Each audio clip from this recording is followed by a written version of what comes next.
یک هفته دیگه. یه هفته شد ها؟ یه هفته شد.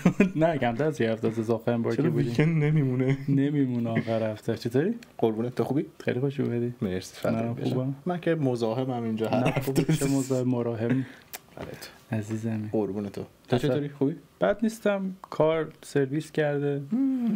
اما از اون ور هر هفته مشتاق اینم که این هفته یعنی این موقع هفته برسه که بشیم صحبت کنیم. اپیزود 50 بمونه. 50. مثلا به به. I love you PMC. نه.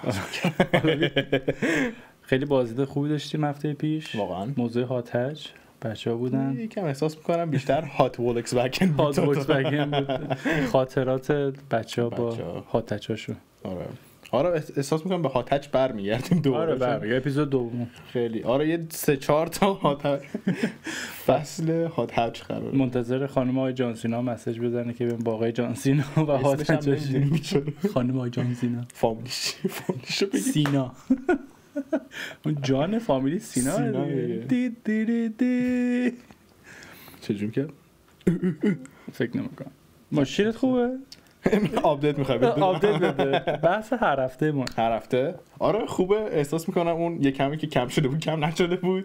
روغنش؟ آره و ارور اون سنسوره بوده. ارور سنسور. خوب نشده ولی دیگه 3000 مایل شد و دیگه روغن جدید گرفتم یه اول چنج بکنیم. برو بریم. من اینو بذارم سایلنتش کنم زنگ بی خود میزنم. دیگه چرخا آماده تو خونه نشسته ماونت شده که بیاد رو ماشین. آره دیگه یکم هنوز نیومده واسه اینکه میخوام سرمی کدشون بکنم. بعد بخری دوباره. نه همونو میکنم دیگه پولشو خب شاید نشه چون گفته بودن 3 ماه هست. نشد. منم یه ترس ریزی داشتم شنبه گفتم به اومدم از کارزن کافی برگشتم خونه. آره برگشتم خونه و من ماشینمو پارک کردم رو در واقع درایوی پارکینگ. بعد اومدم داخل برگشتم دیدم داره میچیکه ازش. بعد من که خودم نمیتونم دنبالشم گفتم فردا دنبال شد. عکس گرفت یه نگاه کرد بعد انگشت زد کیارش بو کرد احساس کردیم در واقع آب رادیاتوره. این یه مزه تلخ بود. نه واسه این برای زمستونه. منفی 10 به من. چقدر کار اذیتت کرد؟ خیلی قاط زدم دیگه. فکر کنم آب رادیاتور بود. نبود چی بود؟ نمیدونم دیگه از اون روز نچیکید. داره آروم آخه یه دفعه فقط همون روز بعد من فکر کنم مثلا فقط بخاری بزنم اونجوری میشه ولی از اون روز نشده. هر از چندی آره یه رادیاتور میگم آب رادیاتور چک کنم. نگاه کردم اوکی بود. آره اوکی تمام دیگه. خیلی یهو اون روز خواستیم فیلم جدید کاپیتان امریکا رو ببینیم با هم نشد. حیف. خواستم ماشین خودم برم. منم خواستم ماشین خودم برم نشد. اشکال نداره. با صاحب بچه هاتج رفتیم. آره. جالب بود. آره. چیز اخبار چی داریم؟ اخبار این هفته خیلی ساکت بود همه چیز. ندادش چی ساکت؟ یا لکسوس LFA زده بود؟ قدیمی ها. آره. از اون موقع تا حالا به نظر لکسوس تویوتا سوپرکار نزدن ولی یه چیزایی شنیده بودم دیده بودم. نمی‌دونم. بگو حرف بگو. نه بگو. نه خواهش میکنم. مثلا میرم. دیگه سکسسور تو LFA زدن.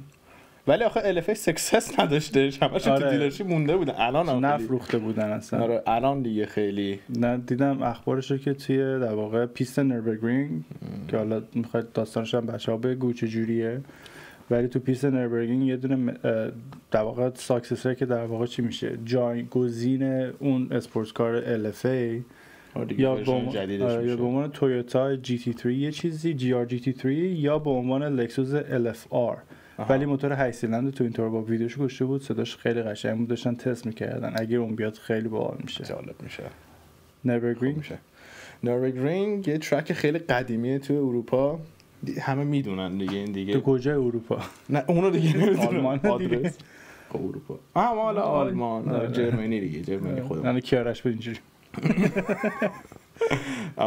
خیلی ترک قدیمیه قشنگ دور جنگله دیگه چند مایل بود 10 نه 13 مایل آره یه ترک خیلی درازیه که کلا هر کی بعد به خاطر اینکه در واقع سطحش از در واقع چیش میگن سطح ارتفاعش بالا پایین میره آره پیچای خیلی تکنیکال بهش میگن گرین هل جهنم سبز، چون هم سبزه، همین که میره بالا و پایین، مثلا پایین در واقع ترک خشکه، بعد که میری بالا خیسه بعد خیلی هستن که اونجا مردن و خیلی تصادف شدیدی هم میشه. تقریبا 13 مایل. 13 من درست گفتم ها؟ آره.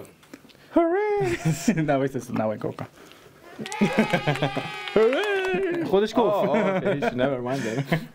13 مایل خیلیه برای خیلی استریت وی خیلی درازی داره، قشنگ تاپ اسپیده، یعنی اگه ماشینت ستاپ نباشم پرواز میکنه دیگه. اصلا شده KLR چی بود بنزه؟ CLK بود فکر کنم، یه همسایی که فکر کنم فقط یه دونه هم نبود، دو تا ماشینا بود اون، ولی معروف ترینش بود به نظر من که پرواز کرد. آره تو فیلم گران توریسمو هم پرواز کردن. آره اونم جالب دیگه. ترک خیلی تکنیکالیه. یه روز میریم از اونجا ویدیو میگیریم انشالله. واقعا خدا تو لیست هممون هست دیگه، میریم اونجا ماشین رنت میکنیم، باید قشنگ بعد بریم. این ماشین خوب رنت کرد دارن اونجا، جی تی آی دارن، آر دارن، جی تی آی دارن. هاتش مال هفته پیش بود. نه من فقط اون چیزی که دارن رو میگم. پورش ندارن. بی ام دبلیو سری 3 بروکج دارن، پورش فکر نمیکنم چیز. ولی یه موقع هم در واقع برای F1 میرفتم اونجا مسابقه میدادم، اونم کنسل کردن دیگه. خیلی خطرناک بودنش. بس که تو آره LFR داره میاد، خیلی جالبه. اونم بریم چی میشه. تویتا فکر کنم یه جا شنیدم که گفته بود سلیکا قراره یه کامبک داشته باشه. شنیدم سلیکا رو، سلیکا جی آر، هر چی که میاد جی آره دیگه. الان دیگه اسپورت دیویژنش میشه جی آر دیگه، گوزو ریسینگ. گوزو ریسینگ. آره دیگه الان جی آر لند کروزر دارن، جی آر کورولا، جی آر یاریس، جی آر سلیکا، جی آر جی تی 3، جی آر رف، جی آر 86 داریم. جی آر 86 دیگه هستن. ولی داستان جی آر رو که میدونی یا نه؟ بگو.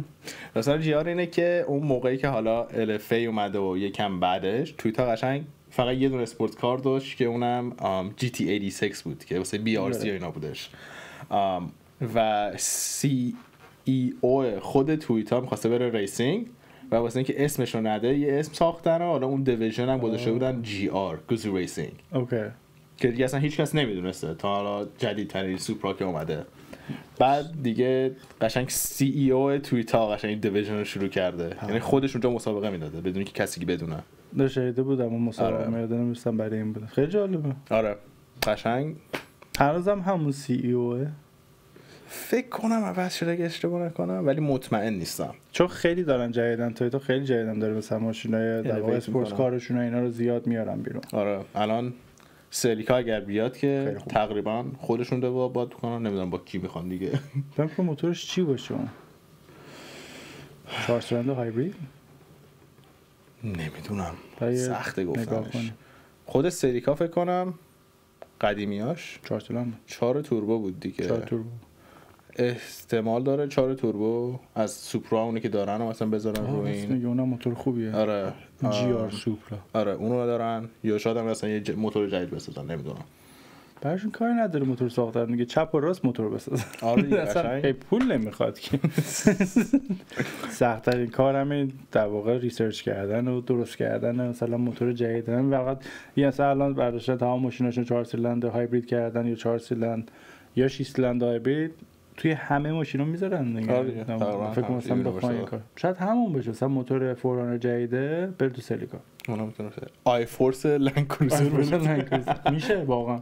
احتمالش هست چون داردی دارن دیگه چیز. چون سوپرا الان دارن دیولپ میکنن و گفتن که سوپرا جدیدی که قراره بیاد کاملا همه کاراشو تویتا انجام داده، یعنی دیگه بی ام و توش کاری نداشته. چون جی آر سوپرا که اومده بود برای اینکه خب خیلی از آخرین بار که ساختن چند 2003 بود یا 2004 فکر کنم 2003 بود. 2000 همون روشا. آره همون 99 تا همون 2003 اینا بود فکر کنم. آره مثلا تا اون موقع اومد مارک 4 بود، بعد موتور تو جی زی داشت، بعد تو جزیره توربو هم داشت، 2 موتور داشت. آره تو جزیره داشت، تو جزیره توربو داشت. درسته. بعد رفت برگشت با در واقع سوپرا تویوتا 20 سال بعد تویوتا و بی ام دبلیو با هم دیگه یه مچاپ کردن، یه ازدواج کردن. موتور بی ام و بعدن چسی زی 4 با موتور و این چیزاش دیگه، بعد دیگه که از بی ام و بود ولی تون اپ خود تویوتا داشت که بهتر از زی 4 بود. همه میگفتن همه چیزش بهتره، خیلی بهتره. آره گفتیم بی ام و دیدی اون یارو سریس جدید داره تا بی ام و سواری برادر کاملا خیلی جلو خودم رو گرفتم که هیت کامنت و انتظار نذارم. موتور ماشین برقی ولی آخه خیلی مسخره است دیگه. مثلا پورش از برقی الان همه پولاشو داره اینوست میکنه واسه موتور معمولی. بعد مثلا الان دیگه کیا اودی از اون اومد بیرون گفت من دیگه برقی رو فوکس نمی‌کنم، همه دارن میان بیرون. بعد بی ام و میگه خب من M3 رو برقی میزنم. من زیاد نخوندم راجش ولی مثلا یه حالت چیزی که مثلا به نظر من این ماشینایی که میدن یه جورایی در واقع اون دیزاینی که خواهند کرد برای آینده رو مثلا میگن اوکی ما تا الان در واقع دندون فوک داشتیم برای در واقع جلو پنجره‌مون، از الان میایم مثلا دندون نمیدونم سیبیل آتشین آقای هیتلر چیزی. دیزاینش خوبه، من فقط با این الکتریک بودنش هم یکم مشکل دارم. ولی 1300 دست بخوره اصلا 2000 فرق نمیکنه واسه من. خب مثلا اگه مک 2000 دست بخوره تو اوکی باش یا نه؟ چون بقیه میگی نه. نه میگم نه اصلا فرق نداره. کلا هر چی 5000 اصلا مهم نیست. الان یه دونه موتور برقی اومده باش میرن مریخو برمیگردن سال 1000 و چند الان 3550 ماشین دیگه نیست و منیکیان همچنان در حال تولید خودروگونه 5550 متر مبارک. نه برقی نه نیستم اصلا نیستی. نه اصلا. من اینکه هایبرید میشه فکر کنم یه بار با صحبت اوکی ولی مثلا نه اینکه چون 2 مدل هایبرید داریم دیگه، یه مدل که باید بزنیش به برق شارژ بشه باتری، یه مدل که مثل پریوس سلطان ماشینا با وقتی راه میفتی ترمز میکنی خودش شارژ میشه. مثلا اونو که خودش شارژ میشه رو هستم. من هر تاش اوکی ام ولی کامل برقی رو واقعا نیستم. مثلا تسلا مدل 3 بخره. راستی اخبار تسلا چی واسه گفتیم یه بار راجع روولتو صحبت کردیم، حالا برمیگردم بی ام و میخوام بگم. آره روولتو فکر کنم راجع صحبت کردیم یه بار که وقتی موتور خب به حال باتری برقش کوچیکه دیگه، وقتی که باتریش تمام بشه حالا تو یا در حین رانندگی میتونی شارژش کنی، یه آپشن داره ریچارج میکنه. میزنی دکمه رو، موتور 12 سیلندر شروع میکنه در واقع درجه کار کردن که اون شارژ میشه. اونو شارژ مثلا تو 10 دقیقه کامل شارژش میکنه. خیلی جالبه. اونو اصلا با اون مشکل ندارم. اون خوب از نیبرهود میخوای بری بیرون از هم چی میگن شهرک نمیشه نیبرهود دیگه، از سمت خونه‌تون میخوایم بریم، از گاراژ میخوایم بریم بیرون، خیلی صبح زوده میذاری رو الکتریک میری تو سر خیابون بعد کولد استارت میزنی. این چیزاش همه چیز خوبه ولی کامل الکتریک اصلا نیستم. نه هنوز دنیا براش نیومده. میگم اصلا آماده نیست. بعد خب این هم حتی این هایبرید هم خودشون بعد یه مدت باید باتری ها عوض بشه، همه اینا مشکله. آره دیگه وقتی هست شما میتونی با بنزین بری این و بری اونور، همون یه کاری بکنین که مثلا به جای بنزین الکل بخوره. ذکر رازی یه کاری کرده بود. آره پشت داشت یه دونه دیولپ کرد که با آب کار میکرد. آب بود یا یه دونه حالت بنزین خودشونو داشتن تولید میکردن، یه هیدروژن توری بود. نه هیدروژن فرق میکنه اون یه چیز دیگه است، ولی فکر کنم با آبم گفتن یه چیزی ساخته بودن تو آفریقا بود کجا بود نمیدونم دقیقاً. یه ویدیویی دیده بودم در موردش، پیداش کردم بفرست بذاریم برای بچه‌ها لینکشو دونات میدیا بود یادمه. آره جالب اگه باشه که خیلی باحال. گفتیم بی ام و بچه تو خوب عالی. نه سوال کنم ازش. یه سری چیزا هستش برای ماشینا، خب مثلا میزنی ریموت تو میزنی ماشین باز میشه، یا خیلی از ماشینا دارن که میزنی روشن میشه. مثل بی ام و آپشن در واقع تو رو عضویت باید ثبت نام کنی برای همچون چیزی. شنیدم ولی نمیدونستم شروع کردن آردی. برای از دوز نوشته بود از 2019 به بالا برای موتور 4 سیلندر و 6 سیلندرشون سالی $80 باید نگاه کنم در واقع نوشته اما سالی $80 اینطورا. بعد خیلی جالب بود. یه چیز دیگه هم که حالا فکر کنم میدونستی اون زمانی که اول برای اپل کارپلی بود که مثلا میزنی اونم تا یه مدتی پولی بود. برای دیگه دوستا داشت انفورشو بعد میگفت من اپل کارپلی نمیخوام بگیرم به خاطر اینکه باید پول بدم. چقدر میگرفت اونجاست که دیگه رگ ایرانی بودنمون میزنه بیرون. برای این آپشن ما پول بدم. فکر کنم سالی $80 بود برای اپل کارپلی اون موقع تازه اومده بود و الان این روشن کردن ماشین از دور ماهی $8. ایدیاش خوبه ها واسه ماشین ساده، ولی اون جایی که من مشکل دارم باش اینه که خب مثلا ماشین سنگین تر میشه واسه چیزی که نمیخوای. چون مثلا احساس میکنم این بیشتر راحت تر میکنه مانیفکتچر کارشون، واسه اینکه همه چیزا رو میذارن توی ماشین تموم شد رفت، هر کی میخواد پولشو میده، هر کی نخواد نمیده. ولی ماشین سنگین تر میشه. مشکلش اینجاست. مثلا میگن خب تو اپل کارپلی نمیخوای ولی داریم، هر وقت خواستی پولشو بده استفاده کن. اونجوری هم نمی‌دونم اونجوریه در واقع. من اونجاش که مشکل دارم باش چون سنگین میشوری. مثلا یه M3 میخوای بگیری مثلا میگیم آقا من هیتد سیت نمیخوام ولی داره، هر وقت خواستی استفاده کن پولشو بده. کدوم کمپانی بود هیتد سیتو می‌خواست چیز کنه؟ همون BMW بود یا بنز بود؟ کام بی ام و بود کلا همه چیزشون رو سابسکرایب عضویت ماهانه بگیری بتونی گرم شی. از ما داریم فرار میکنیم اونا دارن ولی کار مسخره ایه به نظر من. جزو از اون چیزاست که مثلا این کمپانی‌ها الکی بی خودی میخوان پول بگیرن از مردم. تو درست میگی مثلا اینا همه رو میریزه تو ماشینا، هر کی میخواد مثلا میتونه عضو بشه یا هر چی، ولی از اون ورم این همه پول ماشین میدی تو. مثلا $60,000 $70,000 پول مثلا BMW سری 3 میدی، سری 5 میدی، بعد آخه چرا اینا نباید بیاد؟ آره مثلا خیلی از ماشینا با حالت معمولی استاندارد میاد دیگه دارن. آره خیلی چیزا اینجوریه. چیز میگیری واسه خودت دیگه. چیش میگن یارو مثلا سیفتی سیستمشون که جای نقطه کو رو بگه و اینا اونا آردی مثلا دشکمش اکسپایر میشه بعد میری تو تصادف اوه شما پولشو ندادین ما ویدیو نگرفتی. آقا یعنی چیز بود دیگه. تویوتا داشتم میخوندم نوشته بود دیگه از چیزایی که بعد پول میدادی برای تویوتا در واقع هم عضویتی اینه که چی بهش میگفتن سکیوریتی سیستم، سکیوریتی کانکت که رویدساید اسیستنت که مثلا ماشین بیاد آره کفی بیاد ماشین رو برداره و مثلا زنگ بزنه 110 911 بزنه اورژانس و اینا، اونا باید پول بدی. نمی‌دونستم خیلی تعجب کردم داشتم میخونم راجبش. خب چیز کردی اگه بخواستی توییتای بگیری که می‌خواستی پول بدی یوزد بگیری که پولشو داده باشن. نه دیگه شاید نداده باشن. فکر کنم زمین ماشین میگیری تست درایو بکن بزنین کار میکنه. لند کروزر گرفتم. من میدونم توی سری ایونتایی که رفته بودم حالا مثلا درفت میکشیدیم و اینا، سری GR86 که بودن فکرم تراکشن رو آف میکردن، هر وقت هند بریک میکشیدن زنگ میزد به امرجنسی کانتکت مستقیم ماشین بهش زنگ میزد. واسه جی آر کورولا میدونم که اون حتی بیشتر، هر وقت هند بریک رو میکشیدی تو درایو زود زنگ میزد 911 میگفتش که چه خبره اوکی. فکر مثلا داری لذت میبری از ماشین سواری. فکر رفتی بیرون. تو ویدیو هگرتی بود دیگه داشتن درفت میکشیدش بعد یورش درایو میکرد بعد کشید و فلان اینا، بعد فکر کنم وقتی میکشی ماشین شات داون میکنه یا همچین بعد زنگ میزنه اونجا. بعد میگفتش که hey this is a 911 is everything okay? It's like آره من تو پیستم دارم حال میکنم. خیلی زایه است. آره یکم خنده داره. یه تو LFA اون قسمت تاپ گیر که LFA انگار یه برنامه‌ای داشته که میتونستی از مپش اون موقع که اومده بود استفاده کنی.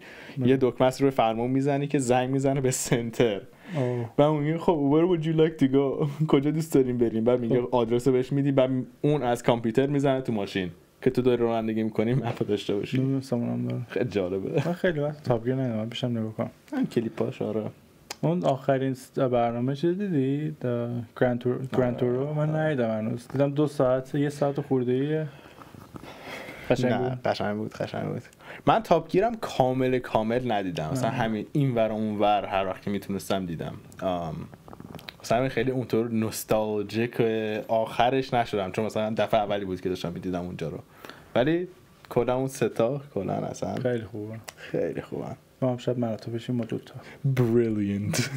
That's a brilliant idea. Hammond, you idiot. Hammond. اگه شما دیدین تاپ گیر رو بنویسین. آره تاپ گیر که اصلا تاپ گیر به فارسی چی میشه؟ دنده آخر. فکر کنم تاپ گیر میگفتن. به هر چی باید بگیم فارسیش چی میشه؟ یه دونه بود که فیف گیر بود که میگفتن آره. دنده 5 هم زیر ترجمه شده. اون یادم اون ولی به عنوان تاپ گیر اونقدر فان نبود. تاپ گیر خیلی بهتر بود. دنده معکوس. دارم ماشین دنده ای میخوام بگیر واقعا. یه دونه ندیدیم اون پورشه چقدر فروش رفت. کدوم؟ یه دونه 987 بود باکستره. نقره تو کارزن بیت ببینین تموم شد. فکر کنم 18 تا میاد تو کارزن بیت میاد. من واقعا 986 رو دوست دارم. در واقع 2099 1999 تا 2004ش 986 86 میشه. درسته چه قبل 87 فکت چک بکن. نه دیگه باید بگیری دیگه وقتشه دیگه. یکم آره یه دنده اکشن لازم داری. بیا من تنها دنده این گروه نباشم. بیا کمک کن. خدا باید نباشی. نمیشه تا هر سری میریم یه جایی تا معکوس میکشی. میگم وای دلم میخواد. نشسته بودم امروز داشتم ویدیوهای چالنجر نگاه میکردم. به به قشنگ نوستالژی. آثنتیک نمیدونم چی میگن، هر چی میشه میگن خیلی استتیکه. استتیک وقتی ما بریم کمپینگ. آره استتیک آیلند. آره اوشن سیتی هم باید بریم. دنده ای باید بگیریم. امروز اتفاقا داشتم ویدیو داگ دیمیرا رو میدیدم واسه کراتی جدید. نیدم که فقط دنده میفروشن و اینا. بعد من خیلی از کراتی خوشم میاد. یعنی مثلا اگه بخوام یه پورشه بگیرم که جدیدتر باشه کراتی میگیرم. اگر جی تی 3 نباشه کراتیه قشنگ. و خیلی خفن بود. همین که خیلی بلو اکسنتش عکسش واسه میفرستم بذاری اینجا بچه‌ها ببینن. هفته پیش کم فرستادینا. من هفته پیش اصلا حرف نزدم. همش تو کن. آقا من واقعا از همینجا معذرت میخوام. چند تا از عکس‌ها رو من وقتی کوچیک میکنم اشتباهی زده بودم تو صورت در سنا در اومده بودم مثلا. این سناه و R400 هم اشتباه. R400 عکسشو میذارم ببینین. حالا بعد برگردین ویدیو هفته پیشم گوگل واسه همین چیزا گذاشتم. خب من کلا عکس نذارم. نری اونقدرم ندی. گوگل رو یه لاک برای عکس‌ها. این عکس چند تا لاک داره؟ چند واقعا. ولی هم بلو اکسنتش خیلی جالبه. همین که خیلی توش قشنگ هر دو طرف یه دونه استیکر اوندی مانیول داره که شیفت پدرن رو گذاشتن برای راه دنده‌ای. بعد توش دوتا داره. جالبه. خیلی خوش استیپی بود. سبکترین کرورای کل لاین اپ میشه کراتی. آره تا اینکه مثلا یه در بیان تی آری چیزی اینجوری بزن یه آر تی چالنجر. یه ویدیو داشتم چالنجر که نه این چارجر جدیده که اومده برقیه رو داشتش با دارک هورس در واقع مقایسه میکرد. گفت آخرش که رسید دارک هورس برن اوت کرد. مستنگ دارک هورس بعد اومد با چارجر دیتونا برن اوت بکنه نکرد. فقط لانچ کرد. این شروع کرد اونجا بودشون با هم دیگه میخندیدن. چیز دیگه آویل درایو و اینکه دوتا موتور، یه موتور جلو داره یه موتور عقب برقی. کلا اصلا گند زدن اصلا. حیف این همه زیبا این همه قدرت برداشتن چیکارش کردن واقعا. فکر کنم الان که دارن همه به خاطر ترامپ میرن در واقع چیز میکنن ماشین برقی رو میکشن عقب. فکر کنم حالا این بادیش خوشگله یه جورایی. بادیش قشنگه. فکر کنم یه هلیکت بندازن رو خیلی خوب میشه اگه بندازن. واقعا احساس میکنم هنوز یکم ادجاستمنت لازم داره. مثلا یه سری چیزاشو من واقعا دوست ندارم. یه رینگ لاستیک عقبش واقعا این چی میگن به این صندوقش که با پنجره باز میشه اصلا نیستم. آره یعنی خیلی دیگه اومده عقب. بیا صندوق بزن تموم شه بره دیگه. آیا اون هاتچه؟ نه اون اصلا هیچ ماشین، اون اصلا ماشین نیست، فرقونی بیش نیست. باز تازه اونم که میگیم به فرقون بی احترامی نشه. واقعا معذرت میخوام. فرقون واقعا. جناب آقای فرناندو فرقون. فرقون واقعا میارزه چالنجر ولی آره بگو. کارتی خیلی قشنگ بود. کارتی یکی چند تا میارن کارزنگافی. یه مرد است خیلی سن زیادی داره با خانومش میومد یه مدت، خیلی وقت ندیدمش. قرمزه مشکیه، قرمز یه دونه زرد. اوکی مشکر هستن. مشکر ندیدم، خیلی ساده. بعد میاد همون پشت هم پارک میکنه، ولی این دستگیرای درش که در واقع یه دونه نخ باز میکنی، نخ بنده. دلم بهش بنده. بعد باکت سیتس میتونی با اونا بگیری. اونایی که نمیگیرن من قشنگ قضاوت میکنم. تو پول این ماشین رو دادی 100,000 تا 6 تا بیشتر میدی باکت سیتش هم میگرفتی دیگه. دیدی باکت سیت رو با چرم هم میتونی بگیری؟ میفهم که همشون با چرم میان، نمیدونم. دیدید ویدیو تی جی هانت گذاشته؟ آره ولی کفم بریده بود. مگه همشون چرمی نیستن؟ نه خب بعضیشون با چیزن دیگه، در واقع پارچه. من پارچه‌شو آنسی ترجمه تا چرم سرد میشه، گرم میشه، عرق میکنی. میکنی آلکانتارا مثلا دهنت سرویس میشه. ولی تو باکت سیت داری تو ماشینت؟ سمای باکت سیت؟ نه. صندلی؟ من اسپورتش هم ندارم دیگه، چه برسه. تو ام اسپورت نیستی؟ نه نیستم، ولی باکت سیت سولش هم هست که حتما بگیرم. سوال اینجا الان امیرعلی که ام اسپورت ادیشنه باکت سیت داره؟ اسپورت سیت داره اون. واو. آره اسپورت یه روز میاریمش راجبه فقط بی ام دبلیو. بعضی بپرسیم بی ام چی میگه؟ میگه من بی ام دبلیو دارم یا BMW. اسم کاملشو میگه. اسم کامل چیه مگه اسم کامل؟ نمیدونم. بایر مونیخ واتساپ. من سرچ میکنم ولی بعید میدونم بتونم بگم اصلا. خیلی دیگه اون آلمانی خیلیزه. تو سرچ میکنی اون سری راجع به فراری رومو صحبت کردیم. من دیدم گفتم پسر است گری. اسمشو بیار اینجا بذار بچه‌ها. آره به خدا بذار من امسال کنم بخونم. بریخ موتورن ورک اکتیگن.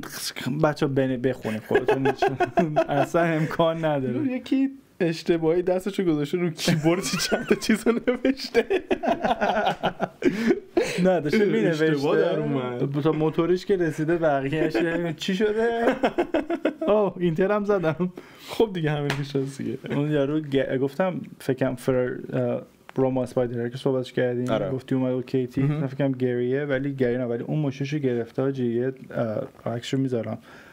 یه رنگ آبی خیلی خوشگلی داره. بعد رفته خود کمپانی فراری اونجا کاستم در واقع چی بهش میگن؟ سفارشش داده. آره ولی فراری چی میگه وقتی سفارش میدی؟ تیلور مید هم چی اسم میده؟ نمیدونم. ببین تا خرخرش آپشن. به روما خیلی قشنگ کوپش خیلی هستن. ولی مشکل فراری می چیه؟ مثلا من میگم مثلا من چقدر $500,000 دارم. کاش که داشتیم GT3 RS. دو تا نه یه دونه. یه دونه جدید یه دونه قدیمی میگیری. مثلا $500,000 دارم. من بالا میشم تو فراری میگم آقا شما الان این لاین اپ ماشیناتونه. اصلا الان همش هم نیست. مثلا میگم 296 میخوایم بگیریم GTB نمیدن به. آره. یا SF90 نمیدن. آره فراری کم چیز دیگه. استریکت خیلی مخصوص انتخاب. چرا باید این کارو بکنن که من برم آقا 3 تا دونه فراری دیگه بگیرم؟ اول میبرن میگن اوکی تو این قدیمیه رو بگی. desirability چی میشه نمیدونم به فارسی ولی خواستن. آره خیلی خواستن. نه جوری کسایی که حالا این ماشین رو میخوان جوری بهشون میفروشن که واقعا نشون بدن این ماشین اسپشیاله. یعنی مثلا احساس میکنم بیشتر برنده الان داره این کار رو انجام میدن، ولی خب فراری همیشه این کار رو انجام میداده، یعنی فقط الان هم نیست. به مثلا پورشه من میفهمم اگه تو GT3 RS میخوای باید بهت الوکیشن بدن که مثلا بتونی بری بگیری. آره. برای فراری اینجوریه که الوکیشنی فکر نمی‌کنم باشه، فقط بستگی داره که چند تا از ماشین قبلی رو داشته باشی تا یا بتونی F80 جدید رو بگیری، یا حتی انظام هم اینجوری بوده. آره دیگه رزومه باید بسازی واسه یعنی قشنگ باید بهشون نشون بدی که آقا این برند واقعا مثلا من خیلی دوست دارم اینا رو دارم میخوام اینا رو بگیرم. واسه پورش یکم حالا راحت تره الان، ولی بازم اونا هم همین کارو میکنن واسه اپلیکیشن و فلان.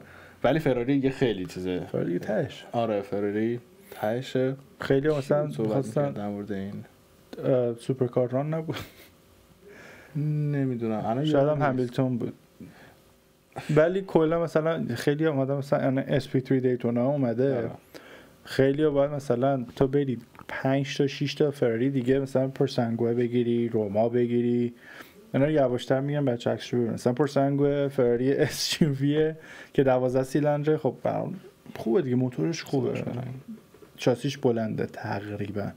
روما رو که صحبتشو کردیم، بعد که مثلا بتونی تو SP3 رو بگیری، بعد الان 12 سیلندری دول 8 چیلندری به زبان ایتالیایی اوره 12 چیلندری یه همچه اسمی. مثلا فراری اسمش گوشن 12 سیلندره 12 سیلندری، خود ایتالیایی بگی باحال‌تره. دور 8 چیلندری. من انگلیسی هم به زور دارم صحبت میکنم دیگه، اصلا اونجا نمیرم. راست میگی، مثلا یعنی حواسم نبودش فارسی حرف میزنی. انقدر غرق شدم. مثلا اونو بخوای بگیری باید میگم چیز داشت میگفت اشمی 150 تیم داشت میگفتش که آره من بخوام بعد اینو بگیرم، چون میخواست دور اوچ چیلندری بگیره، پرسانگوی گرفته، روما گرفته، یه ماشین دیگه هم تازگی‌ها باید میگرفت، فکر کنم 296 هم گرفته بود، SF90 ترک ادیشن چیز FXX یا هم چیز می‌داره، اسمش شبیه فیلم‌های بعد SF90 SFX66 اون ولی باحاله، میخوام ببینم از نزدیک. آره نه تو عکسش جالب به نظر تو عکسش خیلی خوشگله. اگه گت خوب مثلا رنگش رو انتخاب کنی. آره فراری کارزن کافی نمیذارم، من بنانا پودینگ میخوام. پودینگ موزی اونجا رو میخوام. یک عکسی ازت دیدم جدیدن، اون عکس فیسبوکته، اون عکسی که با بنانا پودینگ است، یه عکسی ازت اون سه تا کافی که اونجا خوردم. سه تا کافی بود. آره اینجا شوی هست، حالا هر ماه میذاشتن، آره ماهی یه بار. آره هوا که خوب میشه اونجا میذارن و بعد دیگه ما که اون جلو نمیتونیم بریم ماشین پارک کنیم، اون عقبا پارک میکنیم پیاده میایم اونجا. تا یه موقع من اون جلو پارک میکردم، با موتور میرفتیم اون جلو، موتور قشنگ چیت کد هر جا می‌خواستی میری با موتور بود، حتی تو هاسپیتال. آره بیمارستان مستقیم با موتور. ولی آره اونجا میذاشتن و من که واسه فراری نمیرفتم، من رفتم اونجا پودینگاشون رو بخورم. خوب بود آخه پودینگ، کافیاشون رو بخورم. اون یارو کوسانتش با چیز بود، مربا، همین چیز کوسان، هم که حالا دیگه حالا هم با پنیر و کروسان، کالباس آره خوشمزه بود. بعضی وقتا خیلی قشنگ ماشینای خوبی رو در واقع نمایش میدادن، ولی خب الان دیگه همه شده 296 جی تی بی و SF90 قدیمیاشون هم که هستن همشون استاک، یعنی چیز جالبی نمیدونم. من که مثلا برید چیزی که رفته بودیم ویسکانسین که رفته بودیم، فکر کنم یکی دو تا فراری مودیفاید شده بود، یه دونه 430 بود 430 که بی بی اس آبی و توسی بود، عکسش واسط میفرستم بذار دارم. فکر فقط همون یه دونه بود، ولی فکر نکنم دیگه چیزی بود. فراری تی جی دیدی؟ داشتم نگاه می‌کردم که توربوشو آپگرید کرد، قشنگ شدش، خیلی قشنگ شد. آره ولی میارزه. من اولش مثلا بودم که بابا ول کن ما رو، هم 458 رو بگیر دوباره یه دستی بزن، ولی میارزه $30,000 کاربن فایبر بذاری روش. خداییش من با همش اوکی بودم، واسه اسپویلرش کم بودم که فراری دیگه داکتیل نداره که جست، یا یه چیز هیوج بذار که قشنگ روش ناهار بخوری یا نذار. برگشتم پروژه بال عقب کیان بزرگ میز نارخوری کیان هستش. ولی نه قشنگ شده، ولی پکیج کاملش قشنگه، با در واقع بی بی اساشو آورده پایین ماشین و توربوشم که الان آپگرید کرده دیگه اصلا ووش. آره خفن داره میشه، بعد بره تونش کنه خوب میشه. ان شاءالله خیلی زود میگیم که داشتین توربو آپگرید که کردی تو رو بچه‌ها فیلمشو ندیدن، تعجب کرد که چی شد کلا در آینده نزدیک خب مثلا میخوای ماشینتو توربو آپگرید بکنی یه توربو بذاری. من فکر کنم توربو نمیگیرم اکچولی، داشتم در جریدن همش تو فیسبوک مارکت پلیس دارم میچرخه کی نمیچرخه که ببینم مثلا چی میخوام. اینا 2 تا آپشن دارم واسه ماشین بعدیم. اولی ماشین بعدی actually 3 تا آپشن actually 4 تا آپشن نه اگر که نخوام حالا یه چیز بزرگتر بگیرم واسه حالا دیلی و اینا GX47 یه دونه برای فروش هست من پورشه میخوام یا ماستنگ شلبی جی تی 350 میگیرم یا باکستر اسپایدر 987.2 آره هم واسه پیست رفتن خیلی خوبن چون دیگه توربو دیگه مشکل توربو نداره که هیت سوک و فلان اینا بشه و آره این دوتا واقعا. سومیش چی بود؟ نه سومیش این بود که دیلی میگیرم بعد یکی از این تا رو میگیرم یا این دوتا رو یه دونش رو میرم میگیرم. الان 3 تا آپشن نبود اینا. دیلی چیه؟ 3 تا راه بود بیشتر. 3 تا راه یا میگیرم یا نمیگیرم یا میگیرم. نه گرفتنش که میگیرم حالا کیشه. کی سواپه موتور هوندا. نگو خیلی دوست دارم کی سواپ کنم. ماشین خودت؟ نه یه دونه پروژکت کار بگیرم و کی سواپش کنم. خیلی دلم میخواد. خب چیا رو میشه گرفت؟ E30 BMW. آره آروماتیکش رو پیدا کنم که ارزونه همشو در بیارم کی سواب بذارم. جالبی کی اینه که یکم که داشتم درش ریسرچ میکردم واسه ترانسمیشنی که میتونی بهش وصل کنی ترانسمیشن ماشین من رو وصل میکنی ZF ترانسمیشن یعنی ترانسمیشنی که من تو ماشین دارم دنده ای اونو میگیرم واسهش سواب کردم واسه همین بزرگ من که آردی ترانسمیشن دارم دیگه. نه دیگه ببین دست نمیزنی یه دونه دیگه میگیرم ازدواج‌های مختلف می‌کنی. ببین نه دیگه تو مثلا یه ترانسمیشن داری هی بین ماشینا جابجا می‌کنی. درایو شافت رو در بیار در بیار ماونتاشو فلان بکن کاری نداره 2 ساعت مثلا 2 ساعت. ولی نه خیلی دوست دارم یه پروژکت کی بزنم. خب غیر از E30 مثلا چی دیگه؟ یکی دیگه بود که حالا یکم اگه E30 بکنم که naturally aspirated کی میذارم که ساده و راحت. اگر نه جنریشن اول FRS BRZ GT86 خوب میشه. یه دونه میگیرم که موتورش ترکیده باشه آروماتیک که مثلا انگار بین مثلا 3000 تا 2000 تا 3000 دلار هیچ نیست یعنی مثلا موتور خودی کی چند الان مزنه چه میگی؟ آره تو ای بی بگیر پیدا کن. بله خب مثلا آردی روش کار شده یا مثلا نه چیز خاصی از اون نداره. باید حتما ویتک باشه یا غیر ویتک هم فکر کنم بستگی به K20 یا K20 یا K24 بود که یه همشون ویتک رو دارن. فقط اون اجاستمنتش که دست میزنی باش بازی میکنی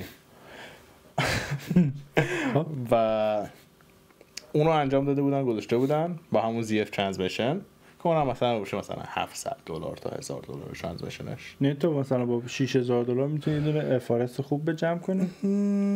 یکم بیشتر مثلا $8000. آره $8000 هیچ نیست $8000 برای یه ماشین خود جمع کردن. آره فقط اینجاست که باید جاشو داشته باشی وقتش داشته باشم و اینکه مشکل اینه که اگه جمعش کنی دیگه مثلا واقعا نمیتونی بفروشیش. چه بفروشیش؟ خب دیگه زندگیه دیگه ماشین بهتر پروژکت بهتر اونطور میدونی مثلا اونا چی میچسته مثلا حالا یه دونه کانال یوتیوب کاملا استابلیش شده داشته باشی. آره اگر دوست دارید اینا رو ببینی واقعا لایک کنی ساپورت کنی. چرا که نه انجام میدم یعنی مرد و حرفش میتونی بذاریمش برای گیو اوی. فکر نکنم بتونیم بفرستیم ایرانی رو. بچه ایرانی آمریکا کسی FRS کی سواب دوست داره؟ نه خیلی مونده تا اونجا برسیم ما. یه سال و نیم صبر کنیم. یکم بیشتر نیم سال. آره ولی آره جالب میشه. بعدم فکر میکنم یه دونه پورش باکستر خیلی داغون آدم بگه کی سواب کنن. اونم هست یا 911 بگیر دیگه LS. راست میگی دیدم با هم تو اوشن سیتی. آره هست اصلا یاده. خیلی انگارم فقط چی میگن انجین ماونتش رو باید عوض کنی همین. بقیه‌اش ترانسمیشنش چی؟ خب حالا اونم پیدا می‌کنی. میگه آره اونقدر ریسرچ نکردم ولی گیر باکسش اینا رو همه رو باید عوض کنی. آره اون روز یه دونه پست دیدم توی فیسبوک مارکت پلیس که نوشته بود این تنها چانس چی میشه؟ این تنها شانس توئه که 997 GT3 داشته باشی .2 یا .1 دنده‌ای GT3 خب که انگار یکم رفته بود توی آب و یکم فلادد شده بود ولی کاراشو کرده بودن واسه $130,000. $130,000 مفت. $130,000 تازه زیر آب هم بوده؟ خب نه زیر آب بوده ولی کاراشو کردن، یعنی درایوابل این همه کاراشو انجام دادن. مفت دیگه. $130,000 واسه خیلی فکت چکش نکردم، من این پولا رو ندارم فکت چکش کنم. گفتم گود دیل من، گود دیل ولی نه مثلا اگه آره من میشه کیس آب یا مثلا آپشن در واقع عوض کردن موتور روی مثلا باکستر یا کیمن چیا میتونه باشه؟ من زیاد ندیدم. کیمن رو ندیدم ولی میدونم واسه 911 هم کی سیریز کردن هم LS کردن. روتوری بندازیم رپ بال میشه چیزی میشه اون. ولی اگه بتونیم مثلا یه کار اینجوری بکنیم که یه دونه پراجکت کار بگیره آدم انجامش بده بعد جاشو داشته باشیم. ببین جاشو پیدا میکنم من.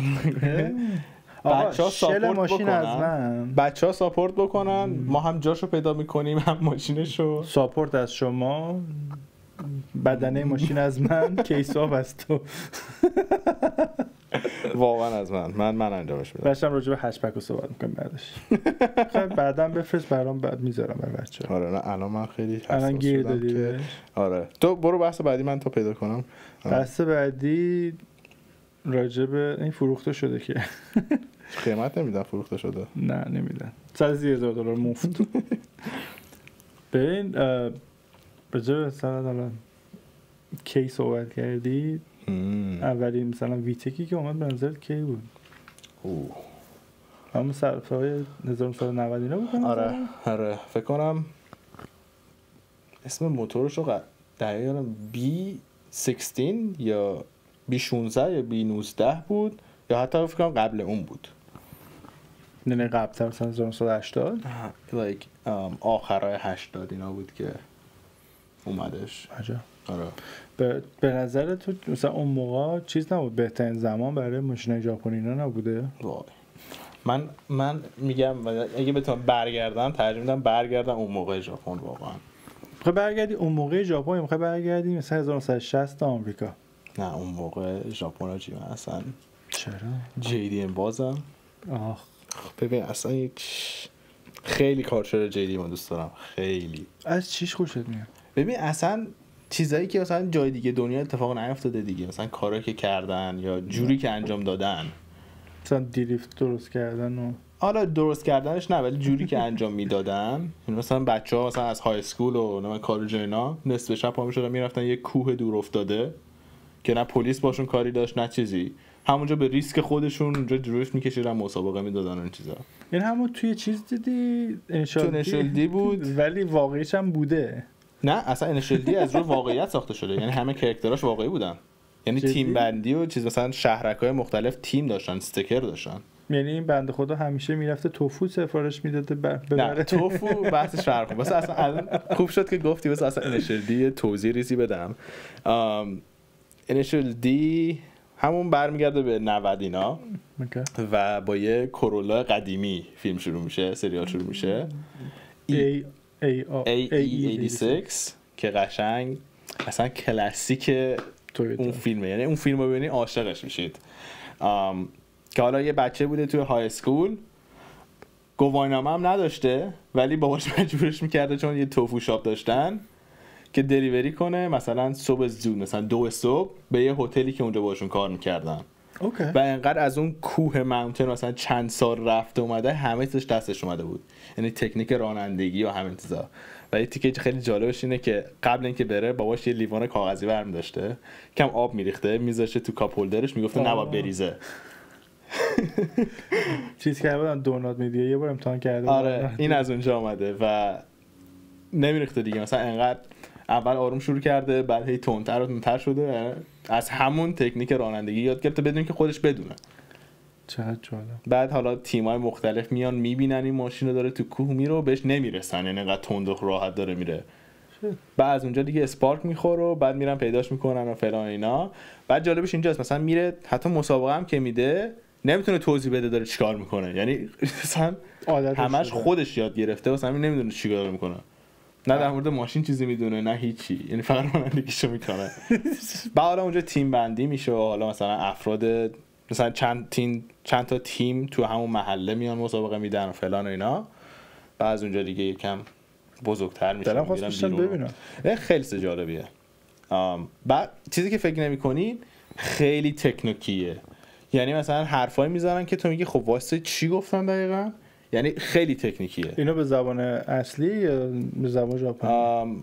ژاپنیش هست با زیرنویس انگلیسی و تا فکر کنم 3 تا یا 2 تا فصل اول انگلیسی هم دوبله شده. اوکی. ولی خیلی چیز جالبیه، یعنی اصلا پشمات میریزه نگاه می‌کنی. پرهات میریزه.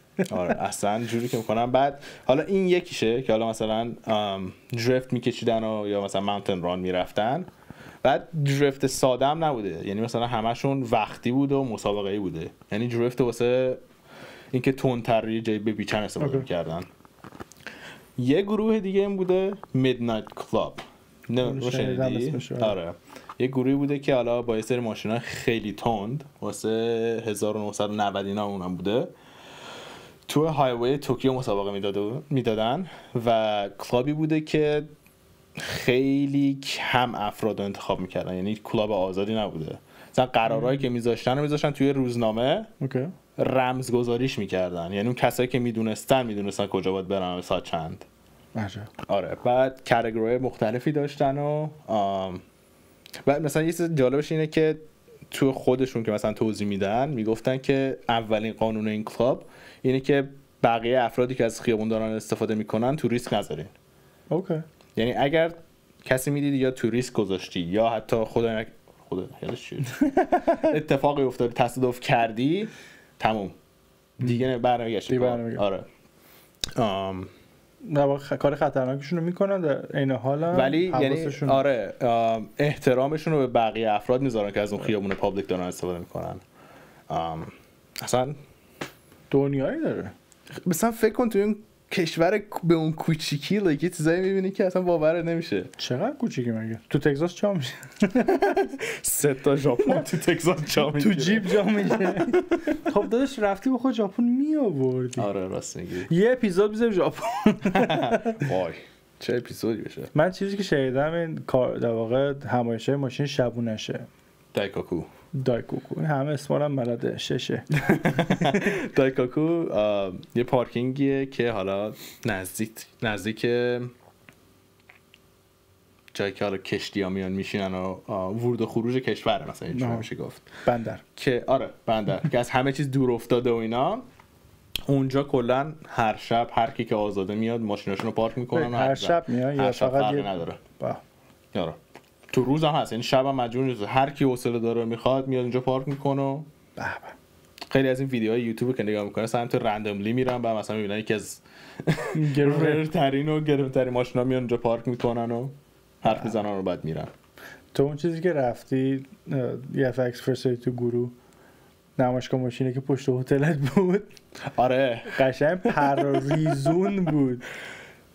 ببین کونیگزگ بود. اون یارو چی بود؟ اون یکی خیلی ریر بود. دویل؟ نه الپینا؟ نه اپولو اس ای. من تو آمریکاش که این بزرگی رو ندیدم و پشت هتلم پیداش کردم تو ژاپن. آره من اونجا رسیدم مثلا ببین دیر رسیدم و اصلا خسته کوفته جت لگ فلان اینا، استراحتمو کردم و صبحانه رو خوردم و از بندینگ ماشین کافی و فلان گرفتم. گفتم خب دوربینو برداشتم، گفتم بذار برم تو خیابونم دور و بر یه دوری بزنم ببینم چه خبره و اینا. چی رفتم از خیابون عکس میگرفتم از ساختمون و فلان اینا. اول روز تو ژاپن. بعد همچه داشتم راه میرفتم و اومدم برم برگردم سمت هتل. بعد تو داشتم میرفتم یه چیزی حالت قرمز مثلا عقب فوری میمونه از اون دور میاد. گفتم این بالا میگه ساختمون این از اون و ماشین اینجا چیکار میکنه؟ اون تو آخه نمیشه. شاید مثلا مجسمه کوچیکی کتکاری چیزی گذاشتن شوش کردی. بعد رفتم داشتم راه میرفتم گفتم نه این اصلا نمیشه، اصلا متوجه نمی‌شدم. فیلم که میگرفتم قشنگ حالا واسط میفرستم مثلا اینور ساختمون بلند اونور ساختمون بلند. گفتم نه بذار برم نزدیک‌تر ببینم چه خبره.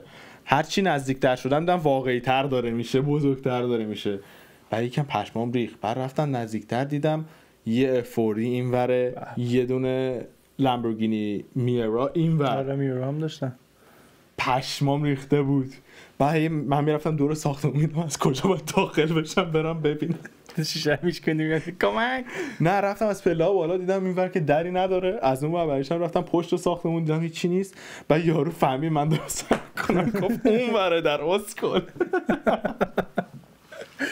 گفت that side. گفتم اوکی من گفتم مثلا شاید کلکشنیه مثلا تو پابلیک دیگه پولدار.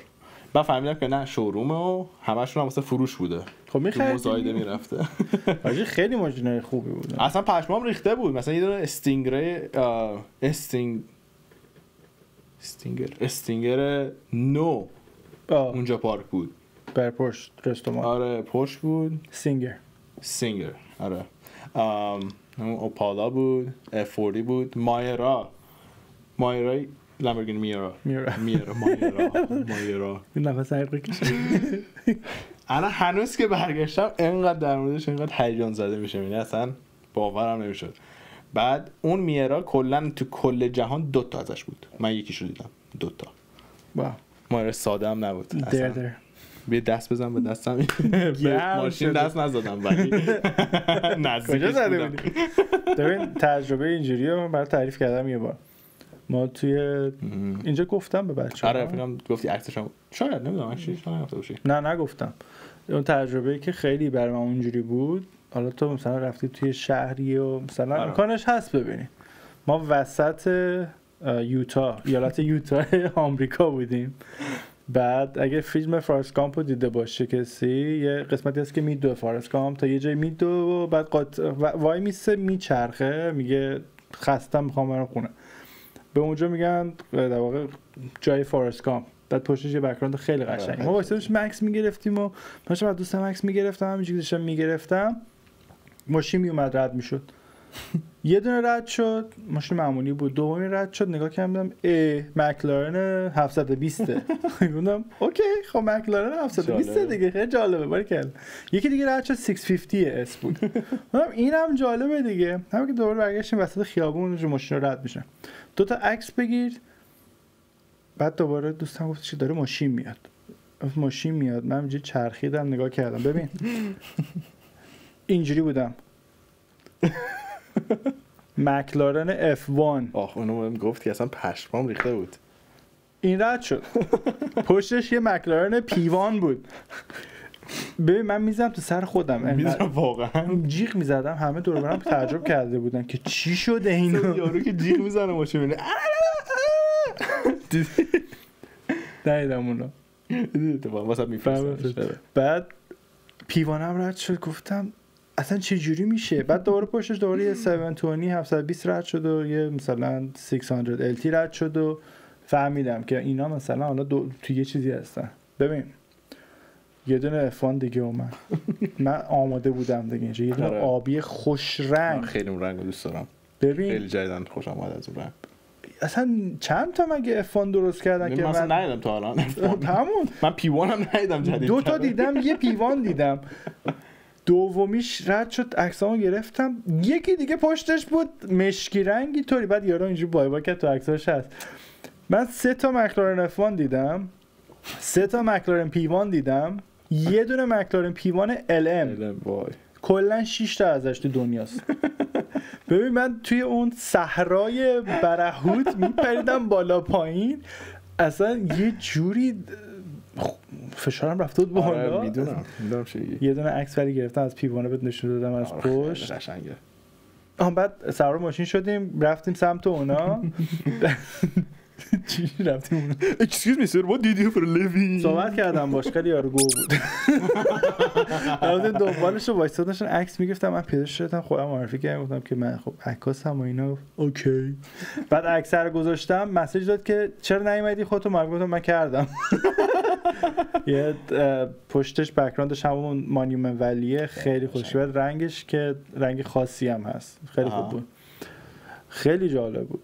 بعد سال بعدش من با مامانم رفتم دور مسافرت. اینا از اون ور خیابون رد شدن. جدی میگی؟ هر سال اون برنامه رو داشتن. دقیقاً کی بود من سیو کنم اون موقع میگیرم. آره طرفای آگست در واقع اوت، ماه اوت. چی میگفتن ایران به آگست؟ ماه اوت. مگه یوگورت ماسته. ولی یکی از بهترین در واقع عجیب ترین چیزایی بود که برام آره این چیزا اینطوری خیلی خفنه. یه بار من قشنگ مثلا اونجا که بودم گفتم خب دیگه برگردم خونه دیگه، بهتر از این نمیشه. واقعا نمیشه دیگه چی میخوام ببینم اینجا. بعد چیز دیگه دیدی دیگه رفتی؟ نه ولی اونجا 2 تا چیز دیگه هم دیدم. نمیدونم شاید تو عکسام نبود، واسه اینکه اون پشت پارک بودن. یه دونه زاندا دیدم، زاندا بود، یه دونه کونگزگ اگرا که اسرادمن داره. آره ولی سفیدش بود. خیلی خفن. خب پاگانی زاندا که اصلا تو آمریکا نیومده. آره اونو دیدم، اون خیلی خفن بود. خیلی خفن. یه دونه آورده بودن یه دونه آورده بودن فکر کنم، نمیدونم فقط ایمپورت کردن چی بود.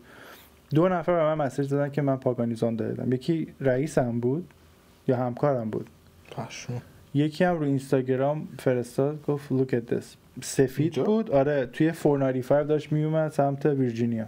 پشمام. اصلا هم دیگه نمیدونم چی شد. ولی فکر کنم اونا الان دیگه لیگال میشن، 25 سال فکر کنم رد شده. کی داره اون همه پول برده؟ البته دارن. خیلی هستن. چند میلیون؟ 20 میلیون دلار، 10 میلیون دلار. خیلی زیاده. اما پاگانی معمولی خودش الان از 6 میلیون شروع میشه. نمیخوام بدونم.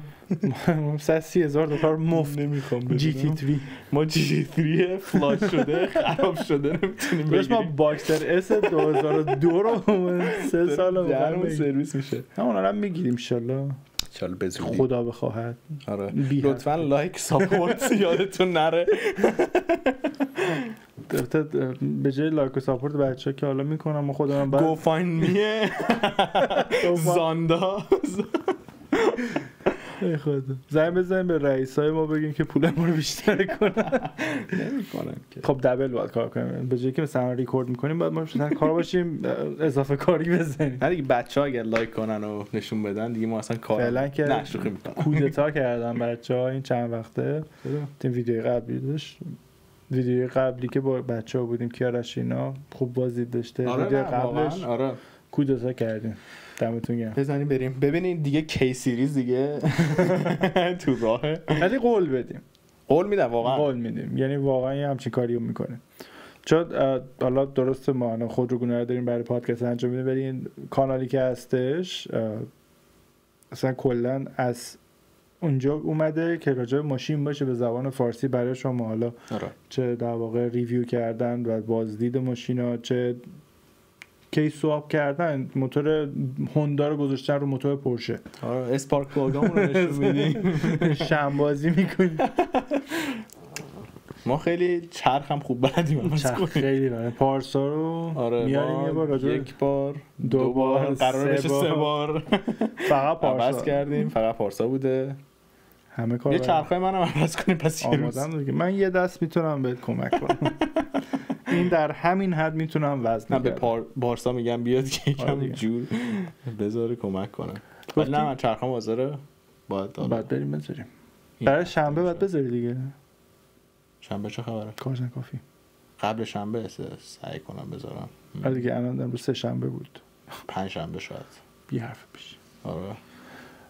گفتی تو JDM دوست داری برای مثلا 1990 و اینا، ولی خداییش اگه برگردی 1960 و اینا ماشینای آمریکایی اون موقع چه حالا ماسالکار اسپورتش بوده چه مثلا حالا ماشین آمریکایی گلگونده، خدایی اگه بتونم مثلا برگردم اون موقع خیلی میچسبه. آره یه دونه آدم مثلا ماستنگ 66 بگیره واو اونم به یادم بود.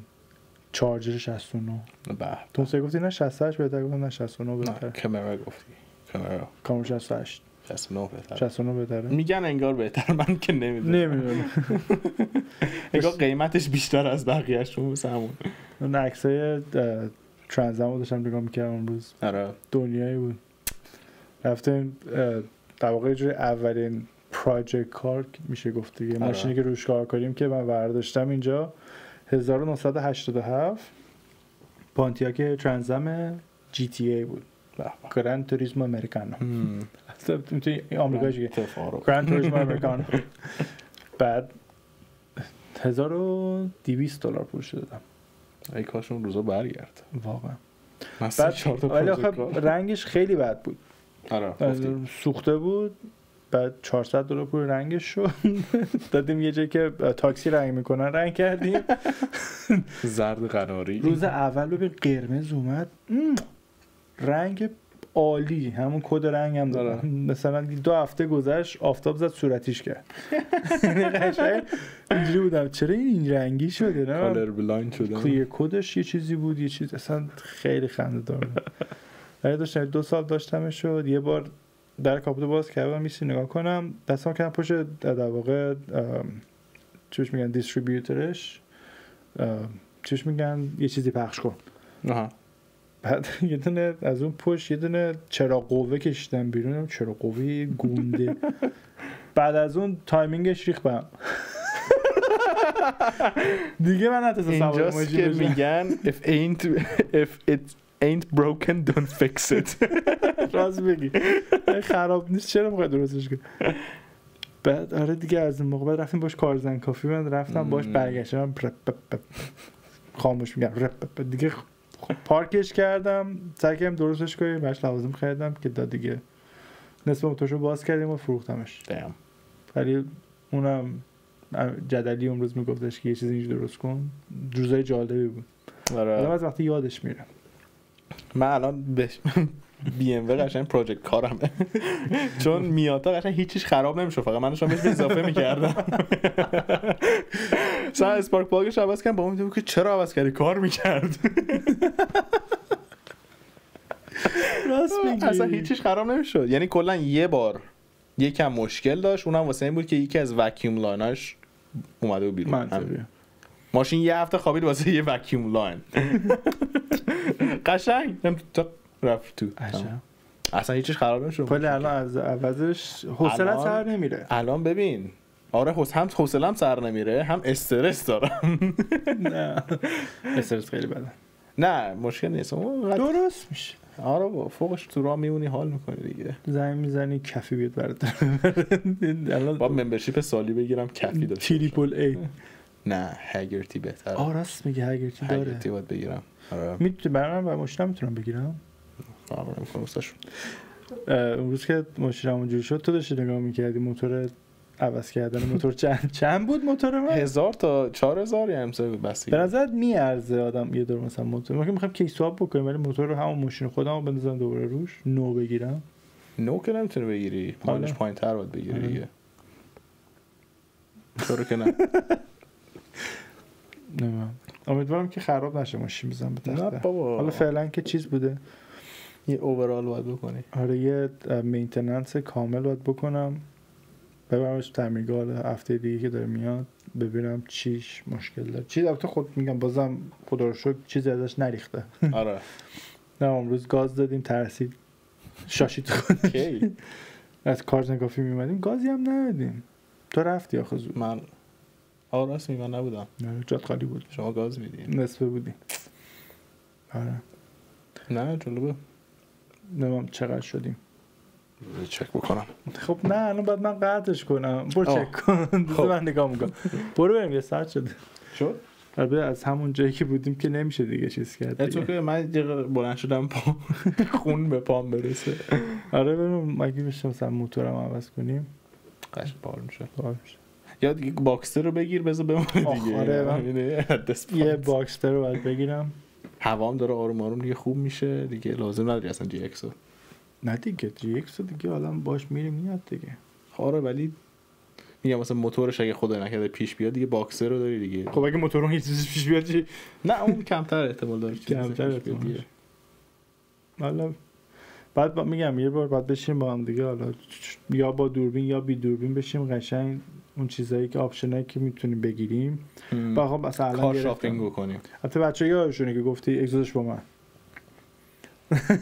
خودت گفتی ویدیوهاش هست. چه؟ همون روز دوم. باشه. نه ولی دور از شوخی مثلا بعد بشینیم ببینیم. میبرم تاپ مافلر تو رو. یا چیز لیست کنیم مثلا وقتی الان خریدم چیزایی که می‌خوام بگیم چی همه چی هم داکیومنت می‌کنیم بچه‌ها ببینن. بریم. بریم. واقعا. بریم. آره دیگه. بریم پرشه بگیریم. نه ویدیو حالا هرچی میریم جلوتر آیدیای بهتری میاد. بیشتر میشه. آره بیشتر میشه. ماشینا کار دارن که از اونها فیلم میگیریم. کار زیادی هست. آره قشنگ این تازه خیلی شروع آروم به قول خارجی ها سافت اوپنینگه. آره باز کردن یواش. ولی آره بازم دمتون گرم که نگاه میکنین. اگه دوست داشتین لایک کنید و کامنت بذارید و به دوستاتون هم بگین دیگه. اگه دوست داشتین لایک کنید کامنت بذارید. کی سوال بخواد حتما با دوستاتون شیر کنین لطفاً. آره واقعا دمتون گرم. سابسکرایب یادتون نره. تا هفته دیگه بای بای.